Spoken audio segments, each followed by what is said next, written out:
Përshëndetje miq, ju përshëndes unë Mimoza Elezi dhe vazhdojmë leximin e defterit të Sanxhakut Arvanit që përmban dokumente që i përkasin viteve 835 me vitet Hijri me kalendarin Hijri dhe me kalendarin e sotshëm i përkasin viteve 1431-1432.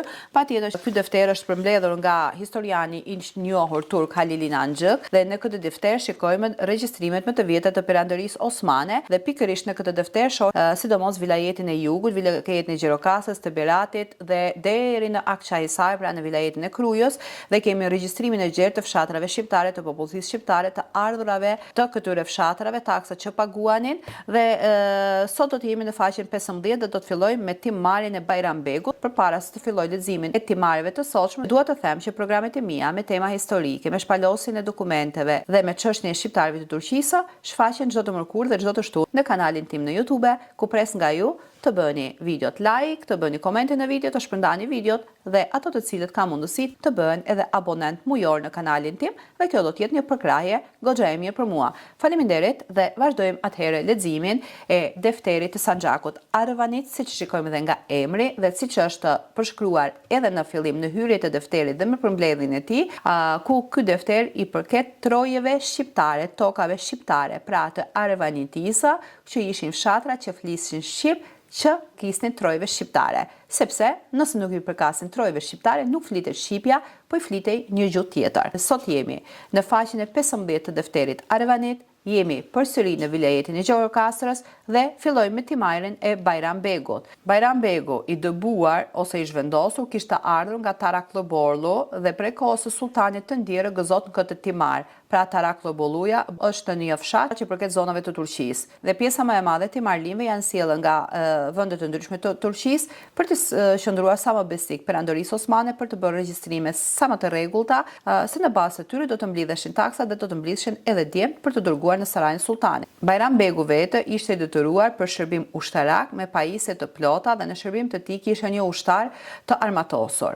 Shënim, ky timar ka qenë në dorën e Muhamedit, djalit të Bajrambegut, u konformua përsëri dhe ju dha me berat, pra me urdhër të ri, me qëllim që kryente shërbimin ushtarak në Kështjella. Në vitin 857 sipas Hijrit, dhe ky bënte shërbimin ushtarak në Kështjella, dhe ky shënim është mbajtur në Edirne në vitin 857. Fshatra që përmbante timari i Bajrambegut ishte fshati Krina, që vare nga Edirneja, kishte 12 shtëpi, të ardhurat ishin 1888 akçe. Ishte fshati Vishat, që ishte në varësitë e Edirnesë dhe kishte 16 shtëpi. Ishte fshati Nivjani, që ishte në varësitë të Zagorisë dhe kishte 15 shtëpi. Të ardhurat ishin 1007. Ishte fshati Aja Nikola, që kishte një tokë të djerë, kishte një shtëpi, të ardhurat ishin 92. Gjithsesi, në timmarrjen e Bajrambegut kishte 4 fshatra së bashku me tokat, 31 shtëpi dhe të ardhurat totale ishin 2887. Pra timari i Bajrambegut përbëhej nga 4 fshatra së bashku me tokat dhe të ardhurat totale ishin 2887. Tani përsëri jemi në faqen 15 dhe vazhdojmë leximin me timmarrjen e Jusufit, i biri i kuzhinarit Firuz. Timmarrjet e Jusufit, të birit të kuzhinarit Firuz, janë të ndara dhe kanë disa administratorë. Një nga këto është Sollaku Dohan, që Dohani ishte një shërbëtor i mirë i Perandorisë, është Sënkur Kethuda, që është shërbëtor i mirë i Perandorisë, është Emir Reis, që është një nga njerëzit e besuar të Ismail Beut. Pra, këto janë në vende të përbashkëta të 4 personave. Kohën e sultanit të ndjerë, këto pjesë ju dhanë kuzhinarit Firuz. Sollaku Dohan, Kethudasë Sënkur dhe emri i Ahurit Dohan, dhe tani mbajnë këto pjesë. Pjesën e tij, kuzhinari Firuz, ja ka dhënë djalit të vet Jusufit. Ai ka në dorë dokumentet, shënimet e pashasë, ndërsa pjesa e emiri Ahurit Dohanit është në dorën e emirit me beratin e sultanit ton. Sollaku Dohan dhe Kethaduja Sënkur ka në dorë beratin e sultanit të ndjerë. Tani të shikojmë pjesët sipas këtyre personave. Pjesa e Sollak Dohani vetë shërbente dhe kishte një kalorës të armatosur. Shënim, Hamza Beu ja kishte dhënë një personit të quajtur Hëzër, më pas ju mori dhe ju kthye përsëri pronarit të mëparshëm Dohanit. Kjo është regjistruar në vitin 851 Hijri në Edirne. Dhe të dhënat që janë mbi këtë fshat janë: gjithashtu në varësi të këtij ishte fshati Zenebisht, që kishte 6 punëtorë.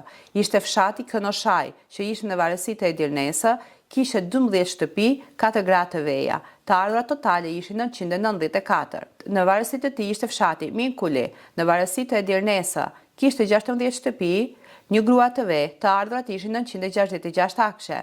Ishte mezraja, hazikeshte. Mezraja ishte toka bujqësore prodhuese, pra pjellore, dhe të ardhurat shtesën nga kjo tokë ishin 70 akshe. Pra gjithsesi, në këtë timar përfshiheshin 2 fshatra dhe një tokë bujqësore, 28 shtëpi, 2 gra të veja dhe të ardhurat totale ishin 1960. Pra ne pamë një pjesë të këtij timari, pra ky timar ishte ndarë në 4 pjesë dhe ne pamë pjesën e Doanit, ku në pjesën e Doanit totalisht ishin 2 fshatra, një tokë bujqësore pjellore, 28 shtëpi, 2 gra të veja dhe të ardhurat totale nga fshatra që i përkisnin Sollak Doanit ishin 1960.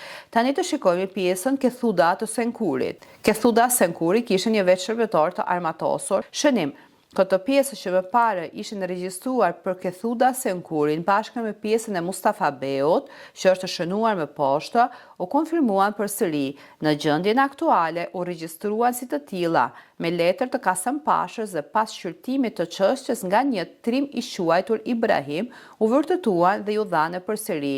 Kjo është regjistruar në vitin 853 Hijri.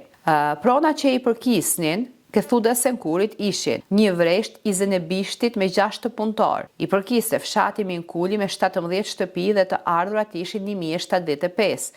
I përkiste fshati Kënëshaj, që kishte një vresht i posaçëm, kishte 17 shtëpi, 2 gra të veja dhe të ardhurat ishin 1452. Gjithashtu, në varësitë e Kethuda Senkurit ishte mezraja e Hazikeshte. Pra, një tokë bujqësore që prodhuese që quhet ishte e Hazikeshtes.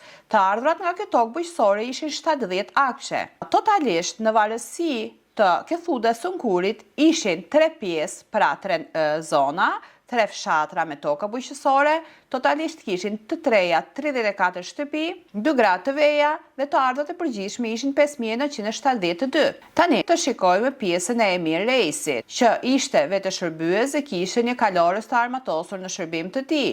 Dhe këtu kemi shënimin që kjo është pezulluar si pjesë, më vonë është transferuar me urdhër të Mustafait në fillim të muajit Sheval të vitit 471 Hijri, me urdhër nga Edirneja, dhe kemi si shënim regjistri treguar më sipër me fjalën Alamet i përket këtij vendi. Ky regjistrim është më pas i anulluar, pra kështu është vizuar këtu. Në varësi të Emin Reisit ishte një tokë e Zenebishtit, ishte fshati Minkule që kishte 12 shtëpi dhe të ardhurat ishin 851, ishte fshati Kënoshaj që kishte një tokë bujqësore prodhuese, kishte 18 shtëpi, kishte një beqar dhe të ardhurat ishin 1620. Gjithashtu ishte toka bujqësore e quajtur Hazikeshte, që të ardhurat nga kjo ishin 115. Totalisht në varësi të këtij timari që ishte ndarë në pjesë të ndryshme, ishin 30 shtëpi, 3 toka bujqësore, një beqar dhe të ardhurat totale ishin 2586. Këtu pamë përmbledhjen e këtyre timareve dhe siç e pamë edhe më sipër, timari ishte ndarë në disa pjesë dhe timarlindët në përgjithësi ishin ato të cilët quhesh besnik të Portës së Lartë. Pra miq, programi i sotshëm ishte kaq me përmbledhjen e këtyre timareve dhe do të vazhdojmë në programin e ardhshëm, do të jemi në faqen 16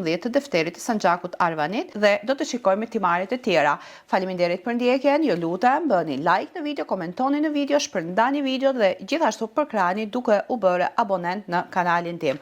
Patjetër se siç e dini, në përkthimin e dokumenteve arkivore nuk marrin pjesë vetëm dokumentet që gjenden në Turqi, por gjithashtu përvetësoj edhe disa dokumente dhe regjistrime shumë të rëndësishme, pra që i përkasen para 500-600 viteve që gjenden në arkiva të ndryshme të botës, dhe ato përmbledhjen e tyre e marr tek i nderuari Mark Palnikaj, ku përsëri nga ai ka marrë disa dokumente shumë të rëndësishme që i përkasin kohës para 600 viteve, sidomos të regjistrimeve të dioqezës së Durrësit. Pra, programi për sot mjafton, rini në ndjekje dhe përkrahani me ato që kërkova. Like, comment, shpërndaje videot, abonohu. Miropafshi në programin tjetër në faqen 16.